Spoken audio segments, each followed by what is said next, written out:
Maqaa Abbaa, kan Ilmaa, kan Hafuura Qulqulluu, Waaqayyo tokko. Ameen. Jalqabaaf dhuma kan hin qabne, uumuu isaatiin guddaa, aangoo isaatiin jabaa, gorsa isaatiin beekaa, fayyisuu isaatiin ogeessa kan ta'e Waaqni keenya, Waaqni abboolii keenyaa bakka jiraannu hundumaatti nagaa nuuf laatee Hafuura isaa qulqulluutiin eegee nu eegee saatii kanaan kan nu ga'e maqaan isaa kan galateeffamee fi ol kan jedhanuuf haa ta'u. Yeroo maqaan isaa waamamu maqaan ishee kan biraa nafne sababa ajajamuu diduu ewwaaniidhaaf jireenya dhabnee kan turre, sababa ajajamuu isheetiif immoo gara jireenyaatti kan deebine maqaan haadha Waaqayyoo qulqulleettii dubaroo Maaramii uumaadhaa gaditti uumama jiran hundumaan olitti kan kabajamee fi ol kan jedhanuuf haa ta'u. Kabajamtoota maatii Waaqayyoo biyya keessas biyya alaas teessanii sagalee Waaqayyoo kan barattan bakka isin jiraattan hundumaatti nageenyi Waaqayyoo isiniif haa ta'u jechaa, jaalala Waaqayyoo yoo ta'e jedhe fedha Waaqayyoo taanaan yeroo kana mata duree godhannee kan walii wajjiniin barannu ija keenyattis ajaa'ibsiisaadha kan jedhu ta'a. Faaruu Daawit 117 cuftuu keessatti 118 lakkoobsa 23 gubbaa ijoo jiru. Abbaa ogummaa burqaa beekumsaa kan ta'e Waaqayyo ogummaa isaarraa ogummaa, beekumsa isaarraa beekumsa nuuf hiree, icciitii dubbii isaatii kan fagaate nuuf dhiyeessee, kan dhiyaate immoo nuuf hiikee, bakka jiraannu hundumaatti laphee keenya nuuf banee dubbii sagalee isaatiin nu barsiisuun fedhaaf jaalala isaa nuuf haa ta'u. Ija keenyattis ajaa'ibsiisaadha.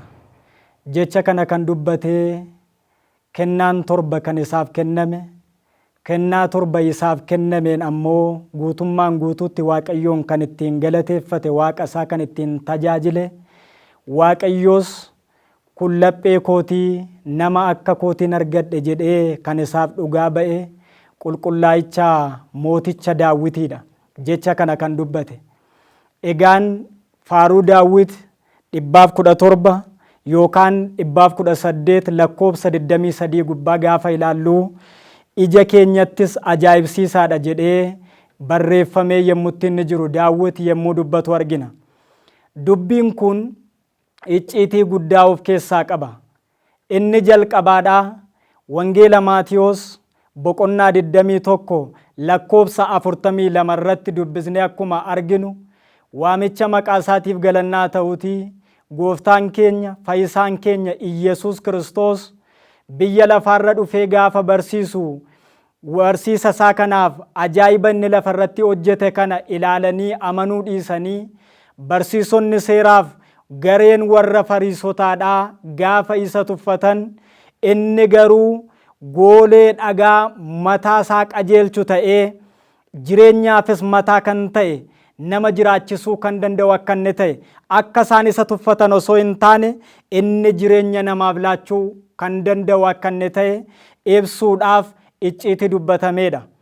Egaan qulqullaa'ichi Daawit bara kakuu haaraa keessatti Waaqni jiraataan fayyisaan addunyaadhaa gooftaan keenya Iyesuus Kiristoos namoonni akka yaada isaaniitti isa tilmaamanii yoo isa tuffatan illee inni garuu jireenya kan namaaf kennu akka inni ta'e ibsuu barbaade raajummaa isaatiin gara fuulduraatti ilaalee waa'ee ilma Waaqayyoo Iyesuus Kiristoosiin fageenyatti gaafa dubbatu, gaafa barsiisuu waa'ee gooftaa keenyaa sirriitti kutaa kana keessatti ibsee kaa'ee jechaadha.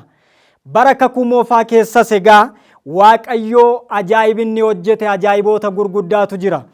Waaqayyoo ajaa'iba kan hojjetu aangoo isaa mul'isuudhaaf namoota daandii isaan ala deeman barsiisee qajeelchuudhaaf, gorsee deebisuudhaaf, isa dhukkubsate immoo fayyisuudhaaf ajaa'iboota gurguddaa hedduu hojjeteetu aangoo isaa Waaqayyo mul'isa. Ajaa'iba kanas Waaqayyo kallattii garaa garaatiin hojjeta. Kallattii garaa garaa inni ajaa'iba ittiin hojjetu keessaa inni jalqabaadhaa Waaqayyo ajaa'iba isaa nama filate irra bulee hojjeta. Nama filate gaafa jennu fakkeenyaaf kan akka Musee kaasnee ilaaluu dandeenya.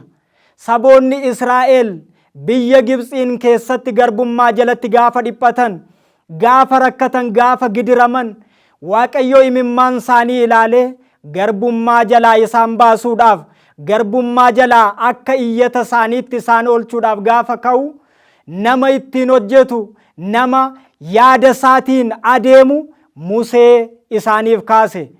Museenis saba Israa'eliin bilisa baasuudhaaf warroottan Waaqayyoon hin beekne fuulduratti akkaataa Waaqayyo isaaf eeyyameef ayyaana isaa isarra buusee isarraan hojjetetti ajaa'iboota gurguddaa namoota hormoota ta'aniif warra Waaqayyoon hin beekne kana fuulduratti hojjetee biyya Gibxi keessaa namoonni Israa'el nagaadhaan akka isaan ba'an taasise.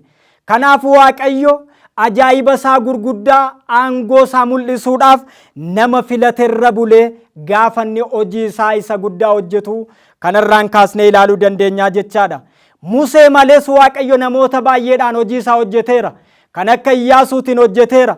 Kan akka raajaa kabajamaa qulqullaa'icha Eeliyaasiitiinis Waaqayyo ajaa'iba isaa mul'isee yeroo namoonni aangoo Waaqayyoo wallaalanii eenyummaa Waaqayyoo adda baasanii hubachuu dadhabanii Waaqa tolfamaadhaan Waaqa keenya jedhanii gaafa isaanitti sagadanii jedhan Waaqayyo raajaa isaa kabajamaa Eeliyaas irra bulee fuula saba sanaa duratti ajaa'iba guddaa hojjetee dhuguma Waaqayyo Waaqa jiraataa akka inni ta'e inni isaan itti amanaa jiranii Waaqni tolfamaan sun garuu ofiidhuma isaatiiyyuu jireenya kennuu akka hin dandeenye Waaqayyo isa jireenya namaa kennuu danda'utti akka isaan deebi'aniif raajaa isaa kabajamaa Eeliyaas irra bulee hojii isaa gurguddaa gaafa inni hojjetu arginaa jechaadha. Kanaaf qulqullaa'ichi Daawit Waaqayyo ija keenyatti kan inni hojjetu ajaa'ibsiisaadha kan inni jedhe nama isaarra bulee nama filaterra bulee Waaqayyo kan inni hojjetu waan gurguddaa waan ta'eef. Kanaaf Daawit faaruu isaa 67 cuftuu keessatti 68 lakkoobsa 35 irratti መንክር እግዚአብሔር በላዕለ ቅዱሳኒሁ Waaqayyo qulqulloota isaarraan ajaa'ibsiisaadha jedhee kan inni dubbateef kanaafi Waaqayyo nama filaterra bulee ajaa'iba gurguddaa kan ittiin aangoo isaa mul'isuuf dheekkamee nama jal'ate sirreessuudhaaf ifatee qajeelchuudhaaf barsiisuudhaaf isa dhukkubsate immoo fayyisuudhaaf nama isaarra bulee nama filaterra bulee hojii akka inni hojjetu ibsee gaafannee kaa'u arginaa jechaadha. Kanaaf Waaqayyo ajaa'iba isaa nama filaterra bulee hojjeta. Inni lammaffaan Waaqayyo ajaa'iba isaa kan inni hojjetu kutaa nafa keenyaa keessaa isa tokkoon illee ajaa'iba hojjechuu Waaqa danda'uudha. Yeroo mootichi Naabukadnezar biyya Baabiloonitti saba Israa'eliin booji'ee fudhatee gale qabeenya saboonni Israa'el qaban hundumaa booji'ee gara biyya isaatti akkuma fudhatee galeen mi'a mana qulqullummaa keessaa saboonni Israa'el Waaqayyoon ittiin tajaajilan illee utuu hin hambisin boojuudhaan gara biyya isaatti fudhatee galeera. Mi'i sun mi'a qulqullaa'aadha. Kan ittiin saboonni Israa'el Waaqayyoon fuulduratti hojii hafuuraa ittiin hojjetanidha. Mootichi Naabukadnezar darbee ilmi isaa Bilxaasoor gaafa ka'ee jedhu ergii barcuma mootummaa qabatee booda guyyaa tokko ayyaana utuu ayyaanessaa jiru aangaa'ota mootummaa isaa wajjiniin erga dhuganii machaa'anii booda mi'a mana qulqullummaa keessaa kan isaa silaa tajaajila hafuuraadhaaf oolu waan qulqulluun qofti kan itti nammu sana waamsisee fichisiisee akka daadhiin wayiniin jireenya fooniitiif ta'u qofti itti naqamu yeroo inni taasisee ittiin dhugaatii dhuguudhaaf ajaje argina. Macaafaa raajicha Daani'eel boqonnaa 5 lakkoobsa 1 kaasnee gaafa dubbisnu yeroo kana Waaqayyo mi'a kana kan filate saboonni Israa'el mi'a kana qopheessanii fuula isaa duratti tajaajila hafuuraa akka ittiin raawwataniif kan taasise Waaqayyoodha waan ta'eef mi'ichi kan inni qophaa'e ajaja Waaqayyootiin waan ta'eef namichi kun waan jal'aa kana ittiin hojjechuu isaa Waaqayyo ilaalee nama kana adabuudhaaf gaafa ka'u qaama kan biraa miti gara isaatti kan inni erge quba harka namaa qofa ergee girgiddaa mana isaatti qubi harka namaadhaa sosocho'ee akka inni barreessu aangoon isaa sun gargar cabee barcumi mootummaa isaa fuula Waaqayyoo duratti madaalamee akka inni kufaa ta'e innis biyyi inni bulchaa jiru sun guutummaan isaanii bakka lamatti akka isaan caban kan inni ittiin godhe mallattoon ittiin argisiise quba harka namaa qofa ergeetu girgiddaa mana sanaatti gaafa inni barreessu qubi sunis ergamee menee teqel faaris jedhee gaafa inni barreessu arginaa jechaadha. Kun ija keenya duratti waan ajaa'ibsiisaadha. Waaqayyo ajaa'iba isaa raawwachuudhaaf wantoota garaagaraa akka inni fayyadamu, nama qajeelchuudhaaf, gorsee deebisuudhaaf, waa tokko itti himuudhaaf, kan dhukkubsate fayyisuudhaafis Waaqayyo wantoota garaagaraatiin ajaa'iba isaa hojjechuudhaaf Waaqa aangoo qabu akka inni ta'e kan nutti argisiisuudha jechaadha.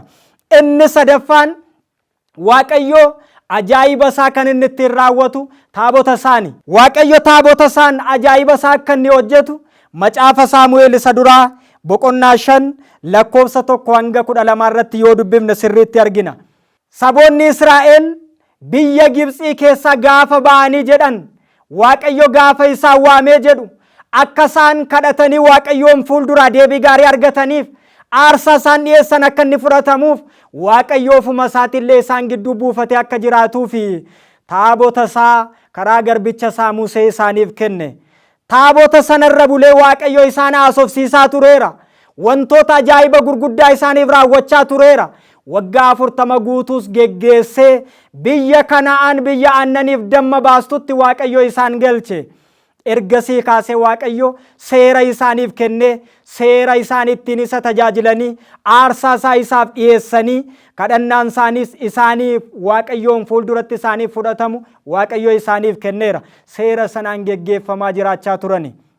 Utuma kanaan deddeebi'aa jiranii yeroo mootiin saba Israa'eliin yookaan geggeessaan saba Israa'elii gaafa du'u geggeessaan akkuma isaaniif bakka bu'u lubi gaafa du'us lubni bakka bu'ee fi akkuma Waaqayyoo isaan ajajetti seera sanaan dunkaana Waaqayyoo fuuldura dhaabatanii saba Israa'eliin tajaajilaa turanii. Utuma akkasittiin tajaajilamaa deemaa jiranii bara lubicha Eeliin ga'ani. Macaafa Saamu'eel isa duraa kan boqonnaa 3 lakkoofsa 1 kaasnee gaafa dubbisnu waa'ee kana sirriitti nuuf hima. Lubicha Eeliin bira gaafa ga'e jedhu lubichi Eelis waggaa 40 guutuu saba Israa'eliin geggeesse. Saba Israa'eliin gaafa geggeessee yeroon dulluma isaa gaafa ga'e jedhu ijoollee 2 qabu of jalatti muudama kenneefi ijoolleen 2 kunis hojii tajaajilaa irratti akka isaan dunkaanaa fuulduratti isa gargaaran taasise. Ijoolleen 2 kun garuu tajaajila waamamaniif sanaaf seera qabeessaan raawwachuu hin dandeenye. Tajaajila sana dhiisanii kan isaan hojjetan waan biraa ta'e yeroo wanta cubbuu hojjechuudhaaf karoorfatanii jedhan isa jalqabaadhaa ifaa mana Waaqayyoo keessaa ifu yookaan ibsaa mana Waaqayyoo keessa jiru halkan guutuu akkaataa seera Waaqayyootti mana qulqullummaa keessaa ifu sana hojiin isaanii akka bakkeetti hin baaneef dhaamsuu qabna jedhanii hojii cubbuu gurguddaa ta'e hojjechuudhaaf mana qulqullummaa keessaa ibsaa balleessanii. Ibsaan sun garuu seera qabeessaan Waaqayyoon ajajamee kan inni kenname ture. Seera Lewwotaa boqonnaa 24 lakkoofsa 1 hanga 3 irratti gaafa dubbisnee jennu Waaqayyo Arooniidhaan ibsaa kana dunkaanaa keessa kaa'i. Ibsaan kun immoo galgalaa kaasee hamma ganamaatti utuu hin dhaamin mana qulqullummaa keessa akka inni ifuuf ibsaa sana seera qabeessaan eegii tolchii kaa'iitii akkan seera si ajajetti raawwadhu jedhee Waaqayyo ajaja kenneef. Ibsaa sana mana qulqullummaa keessatti utuu eegamu bara lubicha Eeliin yoo ga'ellee ijoolleen kun waan cubbuu ifa fuulduratti hojjechuu baqaaf jecha jalqaba irratti ibsaa sana mana qulqullummaa keessaa akka inni badu taasisani. Maal godha ibsaan kun mana duwwaa keessaa jedhanii seera Waaqayyoo tuffachuudhaan ajaja Waaqayyoo cabsuudhaan mana qulqullummaa keessaa ifni akka inni badu taasisani. Ifa kana balleessuu kan isaan taasisaniif kan isaan danda'aniif waan adda biraatiin miti. Cubbuu gurguddaa 2 fuula Waaqayyoo duratti hojjechuudhaaf malee waan biraatiin miti. Dhuguma Waaqayyoodhaaf yaadanii miti. Mana qulqullummaa Waaqayyoodhaaf yaadanii miti. Tajaajila hafuuraatiifis of kennaniiti miti ijoolleen kun. Cubbuu gurguddaaf fuula isaanii dura jiru raawwachuudhaaf. Cubbuun immoo kan hojjetamu ifa keessa osoo hin taane dukkanee keessa waan ta'eef. Kanaafi wangeela keessatti gooftaan keenya gaafa dubbatu namni cubbuu hojjetu ifaa wajjiniin wal hin beeku. Isinis hojii cubbuu waan hojjettaniif ifa baqattu. namni waan cubbuu hojjetu ifa keessa hin hojjetu jedhe dukkanniif ifni garaagarummaa akka inni qabu. Namni waan yakkaa waan cubbuu hojjechuu barbaade ifa keessa osoo hin taane dukkanaan daatee akka inni raawwatu gaafa inni barsiisu argina. Isaan kunis wantoota cubbuu gurguddaa ta'e lama hojjechuudhaaf jecha isa jalqabaadhaa haala kan isaan ittiin mijeeffatan mana qulqullummaa keessaa kan ifu ibsaa mana Waaqayyoo keessaa dhabamsiisanii. Ergi ibsaa sana dhabamsiisanii booddee lammaffaa irratti kan isaan hojjetan aarsaa Waaqayyoodhaaf dhiyaatu salphisuu eegalani. Macaafa Saamu'eel isa duraa boqonnaa 2:17 irratti gaafa arginu isa kana nuuf hima. Aarsaan bara kakuu moofaa keessa kallattii garaagaraatiin dhiyaachaa tureera. Aarsaan inni guddaaf inni cimaan garuu namoonni kan isaan qabatanii gara dunkaanaa dhaqan wantoota qalan horii coccoomoo sana qabatanii fuula dunkaanaa duratti gubamee akka inni dhiyeessu kan isaan taasisanidha. Ijoolleen kun muudama gaafa argatan garuu aarsaa namoonni qabatanii gara mana Waaqayyoo dhaqan kana gubanii kan isaan dhiyeessuudhaan malan sana dhiisaan iyyuu isinii dhiyeessinaa jedhanii namoota sana harkaa fuudhanii Waaqayyoodhaaf gubanii dhiyeessurraa dugda duuba dunkaanaa sana dura naanna'aniitu aarsaa sana fuudhanii foon isaanii gabbifachuudhaaf jecha yeroo isaan nyaatan argina. Kun immoo Waaqayyoon fuulduratti waan ciigaamaa ta'eera. Aarsaa Waaqayyoodhaaf dhiyaatu hojii fooniitiif oolchuun tajaajila foon ofiitiif oolchuun baay'ee rakkisaadha. Kanaaf jarri kun aarsaa kana fuudhanii tajaajila foon isaanii qofaaf oolchanii. Tajaajila foon isaanii qofaaf kan isaan oolchanii aarsaa Waaqayyoodhaaf dhiyaatu hir'isan immoo Waaqayyoon baay'ee gaddisiiseera. Bara kakuu haaraa keessas kana kan fakkaatu jiraachuu danda'a ta'a. Namoonni baay'een mana Waaqayyoo keessa dhokatanii aarsaa namoonni wantoota garaagaraa kadhatanii Waaqayyoon biraa waan argataniif geessanii mana Waaqayyoodhaaf kennani. Yookaan immoo guyyaa akkasitti mana Waaqayyoo maqalee keessa naa buusi jedhanii kan isaan itti laadhatan imaanaa sana nyaatanii fedhii dhuunfaa isaaniitiif kan oolchatan jiraachuu danda'u. Namni aarsaa Waaqayyoodhaaf gaafa dhiyeessu Waaqayyo waan isaaf godhe irratti hundaa'eeti malee waan adda biraatiin miti. Namni sun yoo godhe Waaqayyoon gaddisiiseeti. Garuu namni sababa namni sun godheef jecha aarsaa sana hir'isuun barbaachisaa miti. Bara kakuu moofaa keessas ijoolleen Eeliin kun kana otuu isaan raawwataa jiranii uummanni sun utuu beekanii aarsaa isaan irraa barbaachisu kan Waaqayyo isaan irraa fedhu dhiyeessuudhaaf gonkumaa hin hir'isne. Isaan waan fedhii isaan irraa oolfatan malee waan Waaqayyo isaan irraa barbaadu waan inni isaan ajaje hunduma isaa baadhatanii dhaqanitti kennaa turani. Aarsaan kakuu haaraa nuyi Waaqayyoodhaaf dhiyeessinus nama ilaallee kan goonu osoo hin taane abaluu waan nuyi dhiyeessine nyaachaa jira osoo hin taane Waaqayyo isa oolmaa nuyi ilaalee kennuu akka nuyi qabnu isa ilaallee hiixachuu akka nuyi qabnullee kun nuuf ibsaa jechaadha. Wangeela Luqaas boqonnaa 21:1-4 irratti gooftaan keenya sirriitti waa'ee kanaa barsiiseera. Yeroo namoonni buusii buufatanitti namoonni irraa qaban kan irraa qaban sana qodaa buusii keessa gaafa buusan dubartittiin tokko garuu Waaqayyoon fuuldura dhaabattee kan jirtu irraa otuu hin qabaatin waanuma har'a ittiin bultu har'uma kan abdii isheef ta'e kiisii ishee keessatti utuu hin hambisini kiisii ishee keessaa baastee gaafa isheen qodaa buusii sana keessa buustu Waaqayyo qodaa buusii sana keessa kan isheen buuste sana argee fi aarsaa ishee sana fuula ifaadhaan gaafa fudhatu. Warri kaan irraa godhanii isheen garuu kan qabdu hundumaa kanarra ittiin bultu sana darbatte. Kanaaf aarsaan ishee fudhatameeraaf jedhee aarsaa ishee fudhachuu fi gaafa inni dubbatu argina. Kanaaf aarsaa keenya namni nyaateera nu duraa fudhateera caalaatti Waaqayyoon ilaallee gochuu akka nuyi qabnu kan nuuf ibsuudha jechaadha. Yeroo isaan waan kana raawwatan ijoolleen Eelii saboonni sun guutummaan isaanii Waaqayyoodhaaf dhiyeessuuf kan qaban sana utuu hin dhiisin Waaqayyoodhaaf dhiyeessaa turani. Sadaffaa irratti ammas cubbuudhaan cubbuutti darbanii kan isaan hojjechaa jiran waan baay'eedha. Inni sadaffaadha mana qulqullummaa keessatti jalqaba mana qulqullummaa keessaa ifa balleessanii lammaffaa irratti immoo aarsaa Waaqayyoodhaaf dhiyaatu sana xureessaa deemanii isa sadaffaa irratti immoo mana qulqullummaa Waaqayyoo keessa isa xumuraa ejjaan xureessuu jalqabani. Kitaaba Saamu'eel isa duraa boqonnaa 2:22 kaasnee gaafa dubbisnu kan inni dubbatu kanaadha. Ejja gaafa jennu dubartoota balbala mana qulqullummaa Waaqayyoo dura dhaabatanii tajaajilanii wajjiniin kan isaan ejjanidha. Ejji Waaqayyoon duratti baay'ee jibbisiisaadha. Cubbuu nafa guutummaa xureessuudhas Waaqayyo ejja baay'ee jibba. Kanaaf ejjarraa fagaadhaa jedhee Abboommii isaa keessattis namoonni qulqulloonni Waaqayyoon duukaa bu'anii jiraatanis kan isaan barsiisaniif kanaaf ejji baay'ee jibbisiisaa waan ta'eef keessumaa qulqulluun Phaawulos ergaa isaa gara warra Qorontositti ergeessa duraa boqonnaa 6:18 irratti akkas jedhee dubbata. Ejja baqadhaa, cubbuun namni hojjetu keessaa warri kaan hundinuu dhagna namaa hin tuqani, namni ejju garuu dhagna isaa irratti cubbuu hojjetaa jedhee dubbate. Kanaaf namni mana qulqullummaa Waaqayyoo waan ta'eef qodaa Waaqayyoo bifa Waaqayyootiin uumame waan ta'eef jireenya isaa kabajamaa nafa isaa kabajamaa irratti cubbuu ejjaa hojjechuun akka hin barbaachisne ejjarraa fagaadhaa, kun Waaqayyoon fuulduratti cubbuu baay'ee jibbisiisaadha jedhee qulqulluun Phaawulos dubbata. Kanaaf egaa warruma kana kan fakkaannus dubbii kanarra buunee har'a of sirreessuun barbaachisaadha. Ejjaan jireenya keenya kan geggeessinu yoo jiraanne qalbii jijjiirrannee gara Waaqayyootti deebi'uun barbaachisaadha. Namummaa keenya fuula Waaqayyoon duratti xureessaa waan jirruuf silaa mana qulqullummaa Waaqayyoo kan turre amma garuu mana qulqullinaa mana hafuura qulqulluu ta'uu dhiisne bakka buufata cubbuu taa'aa jirra waan ta'eef jara kanarraa barreellee ejjarraa of qusannee gara namummaa keenyaatti deebi'uun barbaachisaadha qalbii jijjiirrannaadhaan. Kan kanarraa nafe arjummaan Waaqayyoo baay'eedha jennee cubbuu irratti cubbuu daddabalannee hojjechuun barbaachisaa miti. Namoonni cubbuu keessaa ba'anii qalbii jijjiirratanii gara Waaqayyootti deebi'anii Waaqayyo qalbii jijjiirrannaa isaanii kan fudhateef hedduu isaaniitu jira. Kaleessa cubbuu ejjaa keessatti kufanii har'a sagalee Waaqayyoo dhaga'anii kan deebi'an.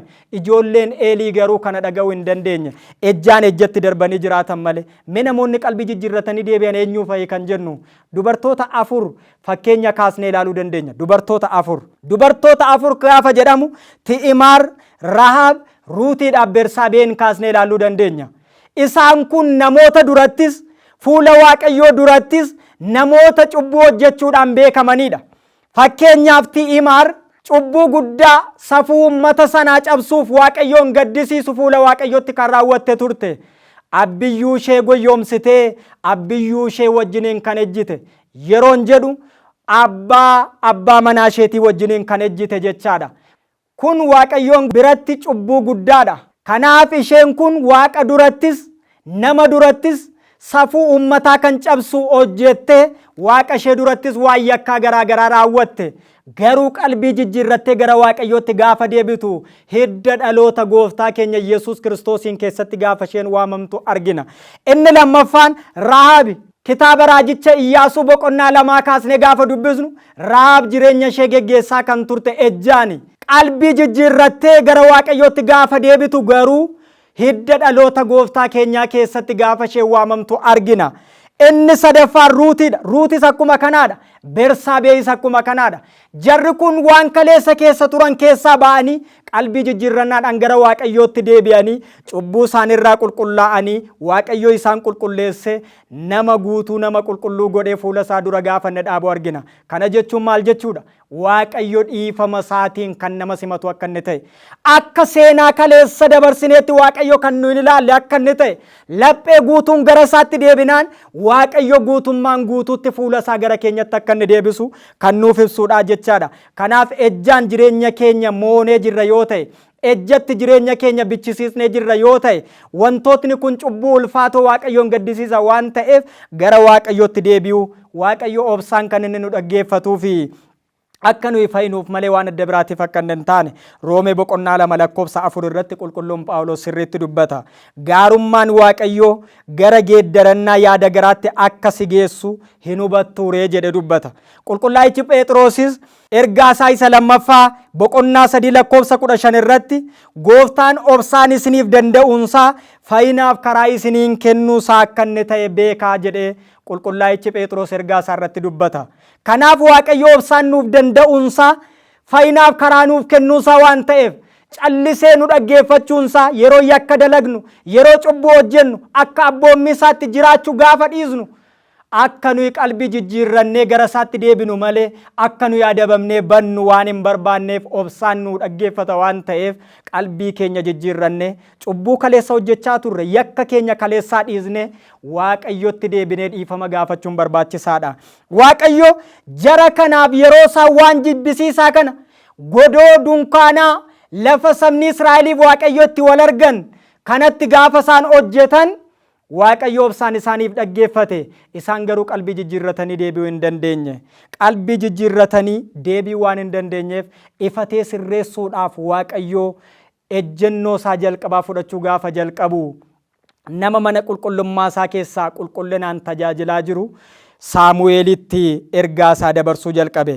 Saamu'eel isa duraa boqonnaa 3 lakkoofsa 1 hanga 21 irratti mana isaa qulqullummaa qulqulleessuudhaaf. Kanaan booddee waaqayyo utuu Saamu'eel mana qulqullummaa waaqayyo keessa ciisaa jiru halkan waaqayyo sagalee guddaadhaan Saamu'eelin waame. Saamu'eel Saamu'eel jedhee gaafa inni waamee jedhu Saamu'eel hirriba keessaa ka'ee Eeliin waan isa waame isatti waan fakkaateef gara lubicha Eeliin naqee yaa gooftaa koo kunoo asan jira maal jettee jedhee gaafate. Ana miti kan si waame deebi'iiti ciisi jedheen. Ammas si'a lammaffaa waaqayyo Saamu'eelin waame. Saamu'eel yeroo lammaffaa ammas gara lubicha Eeliin gaafa dhaqee jedhu lubichi Eeliin ana miti kan si waamee jedheen. Kanarratti lubichi Eeliin waaqayyo akka isa barbaadaa jiru waan hubatee jedheef lammata sagaleen kun deebisee si waamee jennaani achuma dhaabadhuuti ani garbichi kee asan jira waan natti dubbachuu barbaadde dubbadhu jedhiini jedheetu gorsee gadhiise.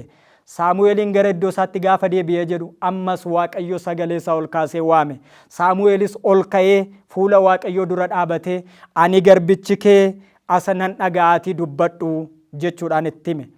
Gaafa kana waaqayyo waan dunkaanaa mana qulqullummaa isaa keessatti jarri kun raawwachaa jiran oduun kun immoo lubicha Eeliin birallee ga'ee lubichi Eelii ijoollee isaa kana ifatee sirreessuu waan hin dandeenyeef adabbiin guddaan saba Israa'eliitii fi namoota kana irratti akka inni ga'u Saamu'eelitti hime.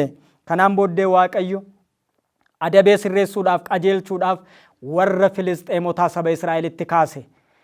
Warri Filisxeemotaa saba Israa'eliin loluu gaafa jalqabanii jedhan namoota Israa'eliin keessaa warri Filisxeemotaa adda argatanii nama baay'ee fixani. Gaafa isaan nama baay'ee duraa ajjeesan kaleessa dheengadda yeroo lolaan ba'an maqaa waaqayyoo dha'anii ba'anii mo'atu malee mo'amanii hin beekani. Kanaan booddee walitti deebi'anii loltoonni sun walii wajjin mari'achuu jalqabani. Loltoonni saba Israa'el maaliif harka Filisxeemotaa kan nuyi buune? Maaltu nu gidduudhaa dhibe maaltu hir'ate laata jedhanii walii wajjin mari'atanii tarii yoo taabota Tsiyooniin taabota waaqayyoo bakka buufata keenyaa kanatti finne adda argannee mo'uu dandeenya kan jedhuudhaan Afniiniidhaaf Fiiniyaasiin deemaa dhaqaatii mana qulqullummaa keessaa taabota waaqayyoo nuu fidaa akkuma kaleessa lollee ittiin mo'achaa turretti lollee ittiin mo'anna waan ta'eef jedhani. Kanaan booda Afniiniidhaaf Fiiniyaas cubbuu kaleessa qaban sanarraa utuu hin qulqullaa'in yakka isaaniirraa utuu hin deebi'in yakka isaaniif cubbuudhuma isaanii sana qabatanii dhaqanii taabota Tsiyoon taabota bultoo waaqayyoo ta'e sana mana qulqullummaa dunkaanaa keessaa fuudhanii bakka buufata waraanaa sanatti geessanii. Yeroo bakka buufata waraanaa sanatti geessan saboonni Israa'el gammachuudhaan ililleedhaan waaqayyoon galateeffatanii. Yeroo kana warri Filisxeemotaadhaa kan isaan lolee mo'ate wanuyi ummati keenya hin duune kan du'aa jiru ummata jara kanaadha. Maaltu ta'ee jennaan boojuu maaliif mo'icha maalii argataniiti saboonni Israa'el lafa buufata isaaniitii kan isaan akkasittiin sagalee dhageessisanii iyyaa jiranii jedhanii wal gaggaafatani. Yeroo kana taabotni waaqayyoo taabotni Tsiyoon gidduu isaanii akka inni dhaqe gaafa hubatanii jedhan saboonni Filisxeemotaadha. Seenaa taabota waaqayyoo kana dura waan dhaga'aniif baay'ee sodaatanii raafamani. Haa sodaatan malee garuu egaa saboonni Israa'el nu balleessuudhaan murteeffataniiru. Waaqayyoon isaanis gidduu isaanii dhaqee buufateera. Kanaafuu mudhii keessan hidhadhaatii ka'aatii saba Israa'el kana ofirraa lolaa jedhanii ammas lolatti deebi'anii. Taabotni waaqayyoo gidduu isaanii haa dhaqu malee kan isaan taabota waaqayyoo taabota Tsiyoon sana fidan qulqullinaan miti waan ta'eef silumayyuu gara kanaatti kan isaan geessee adabaa jiru waaqayyoodha waan ta'eef ammallee taanaan saboonni Israa'el adda argachuu hin dandeenye. Itti caalaatti gartuu saba Israa'eliin kan ta'e namoota baay'eetu dhume. Afniiniidhaaf Fiiniyaas warri taabota waaqayyoo fidanis hin booji'amani. Taabotni waaqayyoo hin du'ani. Taabotni waaqayyoos booji'amee gara biyya Filisxeemiin deeme. Dingata namni tokko isaan gidduudhaa ba'ee gartuu waraanaa keessaa ba'ee gara lubicha Eeliin fiigaa dhaqee magaalaatti seenee uffata isaa tarsaasee lubicha Eeliidhaan taabotni Waaqayyoo hin booji'ame ijoolleen kee Afniiniidhaaf Fiiniyaasis hin du'anii jedhee dhaqee itti hime. Lubichi Eelis naasuu kanarraan kan ka'e kufee barcuma isaarraa erga kufee booddees innis lubbuun isaa utuu hin baraaramin du'e. Kanaaf egaa taabota Waaqayyoo kana booji'atanii fudhatanii gara biyya Filisxeemitti galan. Kun hundumtuu ta'uu kan inni danda'e cubbuu ijoolleen Eeliidhaa, Afniiniidhaaf Fiiniyaas dunkaana Waaqayyoo bakka saboonni Israa'el Waaqayyoo wajjiniin itti wal quunnaman fuulduratti hojii cubbuu waan hojjetaniif jalqaba ibsaa mana Waaqayyoo keessaa dhaamsanii erga dukkaneessanii booda dukkana sanaan da'atanii immoo aarsaa Waaqayyoodhaaf dhiyaatu salphisaa turanii isa xumuraa dunkaana mana qulqullummaa Waaqayyoo fuulduratti ejjaan xureessuu waan isaan jalqabaniif. Kanaafuu Waaqayyo tarkaanfii kana isaan irratti fudhatee sabni hormaadhaa akka isaan ajjeesu Waaqayyo isaan taasise. Taabotni Waaqayyoo immoo booji'amee gara biyya Filisxeemiin deeme. Biyya Filisxeemitti taabota Waaqayyoo fudhatanii gaafa galanii jedhan magaalaa isaanii yookaan kutaa biyya isaanii keessaa Ashdood gara lafa jedhamutti geessanii waaqa tolfamaa Daagon jedhamu bira kaa'ani. Waaqa tolfamaa kana wajjin wal qixxeessanii taabota Waaqayyoo ilaalani. Galma waaqa tolfamaa keessa taabotni Tsiyoon gaafa seenee jedhu balbala itti cufanii erga galanii booda waaqi tolfamaan sun fuula taabota Tsiyooniin fuulduratti kufee lafa dha'ee jilbeenfatee gaafa inni sagadu bariituu isaa dhaqanii balbala bananii gaafa ilaalan waaqni isaanii Daagon taabota Waaqayyoo fuuldura jilbeenfatee utuu inni sagadaa jiru argani. Lammaffaa ammas bakka inni itti kufee jiru sanaa kaasanii taabota Waaqayyoo bukkee kaa'ani. Isa lammaffaa garuu balbala itti cufanii gaafa isaan galanii jedhan taabotni Waaqayyoo sun Daagoniin sana biraa dhabamsiisee Daagoniin sun lafa dha'ee mormi isaa, harki isaa, miilli isaa mootummaan iyyuu bakka garaagaraatti akka inni hirmame buusaa balbalaa duratti akka inni kukkufu taasise. Lammaffaa irratti dhaqanii gaafa ilaalanii jedhan Daagoniin Waaqayyoon irra buufatee kan jiru taabota Waaqayyoo fuulduratti caccabee jiraachuusaa argani. Ergasiidha Waaqayyo taabota Waaqayyoof ulfina kennuu dhiisanii galma Daagoniin waaqa tolfamaa keessa waan ka'aniif saba Israa'el irratti dheekkamsa guddaa kan inni isaan irratti raawwachuu jalqabe. Gaafa harki Waaqayyoo saba Filisxeemotaa irratti ulfaachuu gaafa inni jalqabee jedhu magaalaa sana yookaan biyya sana keessaa baasanii gara mandara Eqroon jedhamutti taabota sana ergane. Achittis harki Waaqayyoo isaanitti ulfaate. Dha'ichitti hammaataa dhufe malee keessaa dha'icha sana keessaa namni fayyu tokko illee hin dhibe. Iyyi namoota Filisxeem hundumtuu guutummaa biyya sanaatti dhaga'amuu jalqabe hin wawwaatani. Kanaan booda waliin mari'atanii lubootaaf warra hooda dubbatan erga walitti qabanii booddee attam goona waaqa Israa'eliin kanaa jedhani. Waaqa Israa'el kana akkamitti ofirraa geggeessinee biyya isaa bakka kabajaa isaa kana akkamitti akka inni dhaqu goona. Kunoo harki Waaqayyoo nutti ulfaateera. Daa'ima keenya kaasee hammanuma guddaatti iitoodhaan rukutamaniiru. Kanaaf dhiphinni kun nurra ga'eera. Madaan keenya babal'achaa deemaa jira waan ta'eef maal goonu? Yoo maal goone fayyina argannaa jedhanii lubootaaf warra hooda dubbatan mariisisanii. Luboonniif warri hooda dubbatan sun ajaa'iba taabotni Waaqayyoo hojjete sana iji isaanii waan argeef akkas jedhaniin taabota Waaqayyoo kana aarsaa gaggaarii ta'e warqee irraa kan tumame iitoo namootatti ba'e kan fakkaatu hojjedhaatii galchii gaarii wajjiniin aarsaa gaarii wajjiniin gara biyya Israa'elitti kabajaan ergaa. Yeroo erguudhaaf kaatan sana immoo saawwan dhaltii lama kan dhalanii ilmaan mana keessaa qaban sana ilmaan isaanii mana keessatti biraa hambisaa hidhaatii seregellaa yookaan konkolaataa tolchaatii taabota Waaqayyoof aarsaa warqee irraa hojjettan sana seregellaa sanarra kaa'atii dhaltii sanatti seregellaa sana hidhaatii gara biyya Israa'elitti deemsisaa. Yoo isaan dhaltiin sun deebi'anii ilmoo isaaniitiif kan marratan ta'e mana sanatti achees kan deebi'an yoo ta'e dheekkamsi kun kan dhufe karaa taabota kanaa karaa Waaqayyoo miti. Yoo immoo gara ilmoo isaanii ilaaluu baatanii garuma fuulduraatti biyya Israa'elitti taabota kana baadhatanii deemanii jedhan dha'ichi kun kan inni isinitti dhufe karaa taabota Tsiyoon karaa Waaqayyoodha. Kana yoo raawwattan hin fayyituu jedhanitti mani. Isaanis akkuma saboonni kun luboonni kun isaan ajajanitti raawwatanii taabota Waaqayyoo seregellaarra kaa'anii dhaltii lama kan dhaltee jabbii mana keessaa qabdu hoosisaa kan jirtu qabanii saragelaa sana itti hidhanii gara biyya Israa'elitti akka inni deemu taasisanii.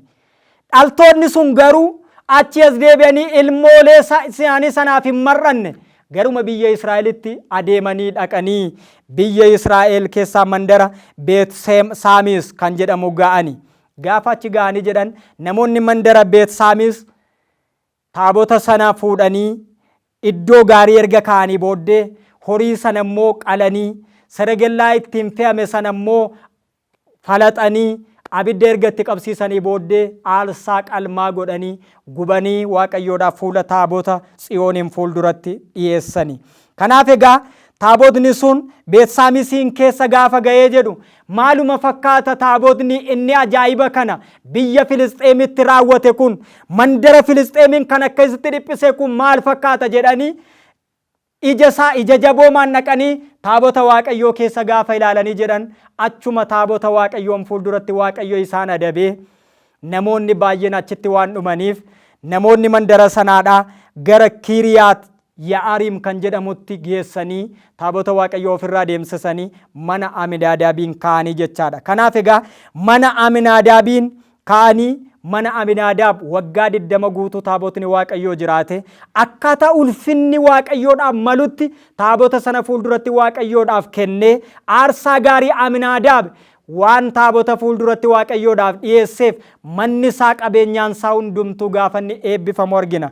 Ergasiiti egaa mootichi Daawit gara aangoo mootummaatti dhufee taabota Filisxeemota keessatti ajaa'iba hojjete. Saba Israa'eliitiifis waan gaarii kan hojjete. Taabota Tsiyooniin kana gara magaalaa Yerusaalemitti fichisiisuudhaaf lubootaaf faarfattoota ergee kan inni achi as gara biyya Yerusaalemitti fichisiise. Macaafa Saamu'eel isa lammaffaa boqonnaa 6 lakkoofsa 1 hanga 23 irratti. Egaan walumaa galatti taabotni Tsiyoon inni qulqulluun Daawit biyya yookiin mana Aminaadaabiidhaa gara Yerusaalemitti fichisiifate kun ajaa'iba gurguddaa kan raawwate Waaqayyo ayyaana isaatiin kan irra bulee saba Israa'eliif kadhannaa isaanii aarsaa isaanii kan inni isaaniif dhaga'aa ture ajaa'iba baay'ee kan inni ittiin raawwachaa turedha. Guyyaan irraa kunis kan inni yaadatamu taabota Tsiyoonii wajjiniin wal qabsiiseeti. Taabotni Tsiyoon kun immoo fakkeenya harmee Waaqayyoo qulqulleetti dubaroo Maariyaamiin waan ta'eef Waaqayyo taabota Tsiyoon irra kan inni bulee jiru ayyaana isaatiin taabota kanarra bulee ajaa'iba isaa gurguddaa hojjete warra kabaja taabotaa hin beekne akkasittiin dheekkamee adabaa ture. Warra kabaja taabotaa beekan immoo Waaqayyoo mana isaanii qabeenyaa isaanii eebbiseeraafi. Kanaaf taabotni Tsiyoon bultoo Waaqayyoo ayyaana isaatiin irra buufatudha. Dubaroo Maariyaam irra Tsiyoon qulqulleetti kan taate irra immoo Waaqayyo qaama isaatiin bulee jira. Macaafa Saamu'eel isa lammaffaa boqonnaa 6 lakkoofsa 9 irratti qulqulluun mootichi Daawit taabotni Waaqayyoo akkamitti gara koo dhufaa jedhee waa'ee taabota Tsiyoon sanaadha. Waaqayyo ayyaana isaatiin irra buufatee kan jiru sana akka inni ta'e gaafa inni ibsu taabotni Waaqayyoo akkamitti gara koo dhufaa jedhe. Wangeela Luqaas boqonnaa 1 lakkoofsa 43 irratti immoo Elsaabeet haati Waaqayyoo qulqulleettiin dubaroo Maariyaam Waaqayyo qaama isaatiin kan ishee irra buufate kan ishee irra bule gara mana ishee nagaa gaafachuudhaaf gaafa dhaqxee jettu haati gooftaa kootii gara koo dhufuun akkamitti naaf ta'a jettee dubbatte. Sila ilaalaa bara kakuu moofaa keessa mootichi Daawit taabotni Tsiyoon taabotni Waaqayyoo attamitti gara koo dhufaa innoo ulfina qabeessa Waaqayyo ayyaana isaatiin irra buufatee waan ajaa'iba gurguddaa raawwate ajaa'iba kanas iji keenya argeeraa jedhee dubbate. Kabaja taabota Waaqayyootiif qabu ibsee taabotni Waaqayyoo taabotni Tsiyoon attamitti gara koo dhufaa jedhe. Akkuma kana Elsaabeetis Waaqayyoo qaamaan kan ishee irra bulee jiru harmee Waaqayyoo qulqulleetti dubaroo Maariyaamii ulfina ishee kabaja ishee sirriitti beektee waan hubatteef hafuurri qulqulluun waan isheedhaaf ibseef haati gooftaa kootii gara koo dhufuun akkamitti naaf ta'a. Isheenoo kabajamtuudha. Anatu gara ishee dhaqa malee isheen attamitti gara koo dhuftii jettee hafuura qulqulluudhaan iyyitee sagalee ishee ol kaaftee kabaja Maariyaamiin qabdu, ulfina Maariyaamiin qabdu.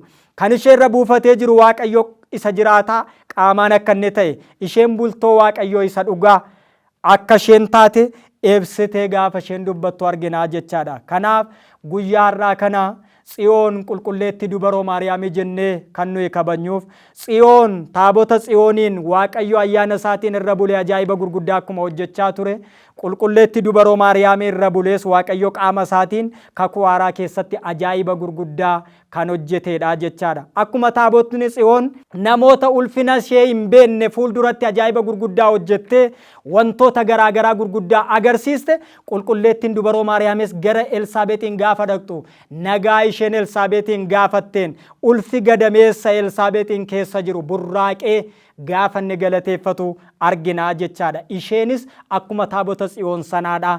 Bultoo Waaqayyoo qaamaan waan taateef ajaa'iba gurguddaa raawwattee nu argisiiste. Waaqa nu barsiise, Waaqa nu gorseef galanni guddaan isaaf haa ta'u. Wasbaat ለእግዚአብሔር።